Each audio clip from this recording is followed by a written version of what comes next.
Start.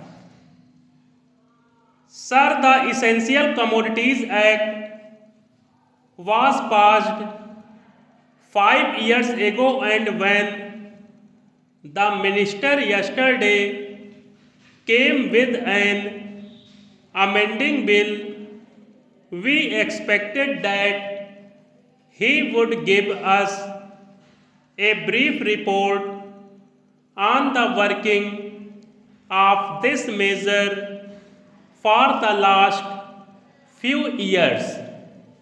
But unfortunately, we are kept in the dark in regard to the exact working of the act and the nature of the difficulties the minister is facing. Sir, as far as I know, many of the provisions of this enactment have been observed more in violation by his agents at the state level. The food minister may be very earnest, may be very able, and may be very anxious to see that the various provisions of the act are implemented in the most effective manner at the state level, but unfortunately, his agents at the state level are not equally enthusiastic or equally anxious to observe the provisions of this enactment.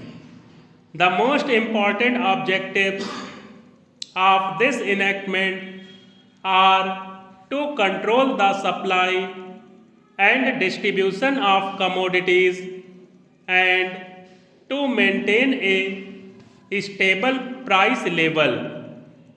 In regard to both these aspects, I am afraid that the government has failed to realize the objectives in view.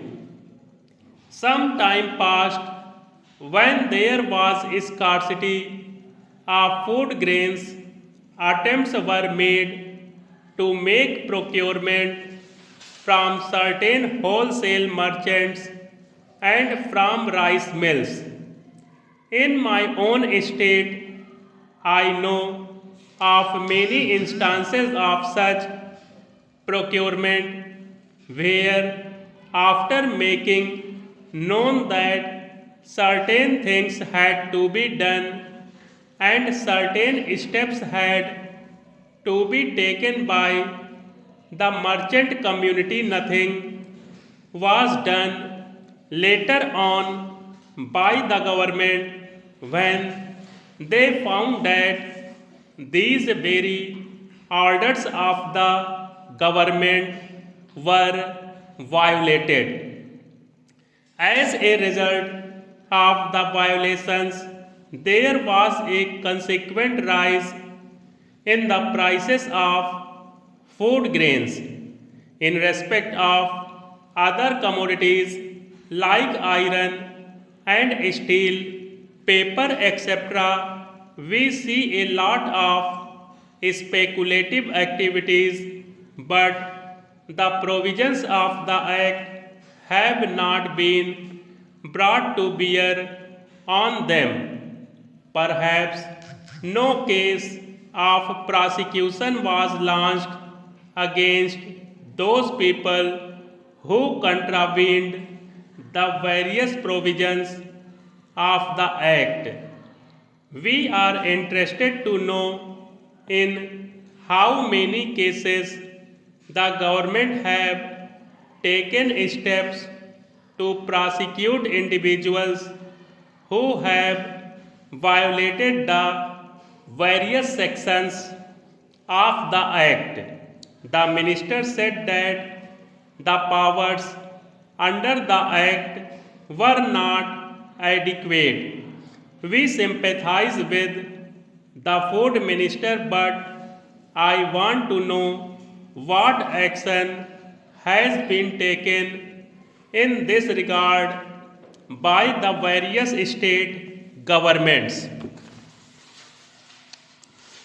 In regard to the amending provision, I want to know from the minister what would be his difficulty even if minor offences are taken to courts of law. For instance, the Motor Vehicles Act deals with various offences, both major and minor, and various minor offences under the act are taken to courts and people are prosecuted. What is the difficulty in taking these cases of a minor nature to courts of law? There, the people will have some safety that they will get a hearing, and if the offences are really offences, then they would be prosecuted. Otherwise, they will be acquitted. Here, the minister says that there should be a security deposit. If there is a violation of a particular provision of the enactment, then the executive authority will have the power either to confiscate a part of the amount or the whole of the amount. We are clothing the executive authority with more powers. I do not grudge giving powers to the executive authority provided they are used properly and effectively and in a most fair manner. But unfortunately, there have been discriminations apart from the ineffectiveness of the various provisions. Wherever these provisions were used, there had been discriminatory use of these provisions against a few or in favor of a few.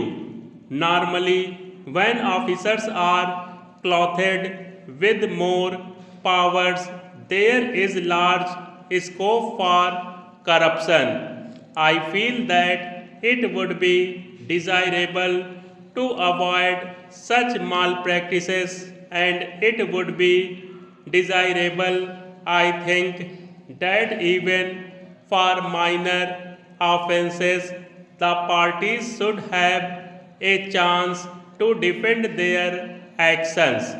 I do not think that this problem of dealing with minor offences will become complex or complicated in any way if we take them to courts of law. I want a reply from the minister in what way he is suffering from a handicap in dealing with minor offences or offences of a technical nature.